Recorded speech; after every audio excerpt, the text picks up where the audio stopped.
cypress trees, endless miles of wetlands stretching to Punta Gorda and the coast. She could smell the swamp, the rotten egg scent of sulfur. The cruiser radios crackled in unison, the sound muffled by the closed doors.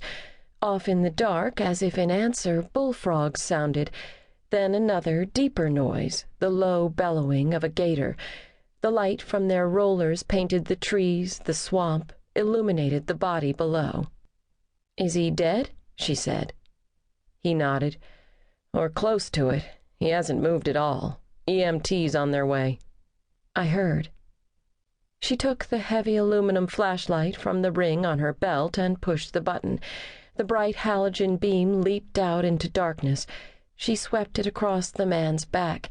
His head was turned to the right, and even from here she could see his eyes were open. Chinos, blue dress shirt, a deep dark stain between the shoulder blades, shirt soaked with blood. A black man, young, dressed too well to be from around here. "I'm going to have a look," she said. "Careful. You step into a chuck hole down there, you'll break your ankle." She shifted the light to her left hand, took a step down the incline, her right hand resting on the Glock. She could hear sirens in the distance. She picked her way down the slope.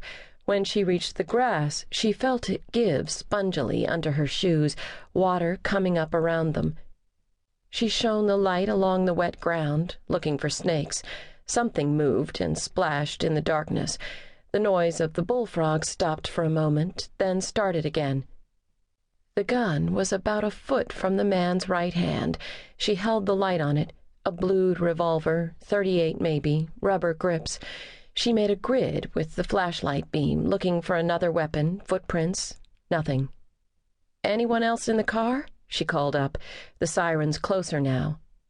"No, just him. I told him to stop. I told him." She crouched, not letting her knees touch the ground. Up close, she could see the gold wire-rimmed glasses twisted beneath his face, one side still looped over his ear. He looked like a teenager, hair close-cropped, a small gold ring in his right earlobe. His eyes were wide. She played the beam down the body, left arm folded beneath, right outstretched as if pointing to the gun. The shoes were tan leather, polished, the upturned soles shiny and new. No way he could have run on this grass, gotten away. She touched the side of his neck, a faint warmth, but no pulse. From above her, Billy said, "He dead?" "Yes, he's dead." Something moved in the trees, and her hand fell to the Glock. A shadow separated itself from the blackness, took wing silently. She looked up, watched it fly away, etched for an instant against the stars, wondered what it was.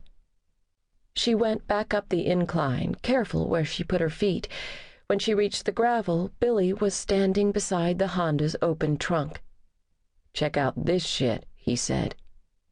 She went over and shone the light inside.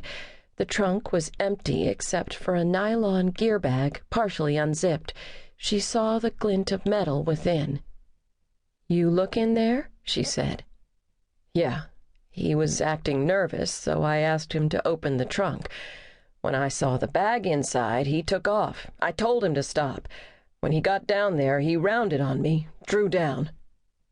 His voice was unsteady. She looked at him, saw his eyes were wet. Sirens rose and fell in the distance. "Cold out here," he said. "When did it get so cold?" He paused between words, chest rising and falling rapidly, as if he were hyperventilating, the onset of shock. "You should sit in the car," she said. She tucked the flashlight under her arm, took the thin Kevlar gloves from her belt and pulled them on, punching the V's of her fingers together to get the fit tight. "I'm all right," he said. "You don't look it."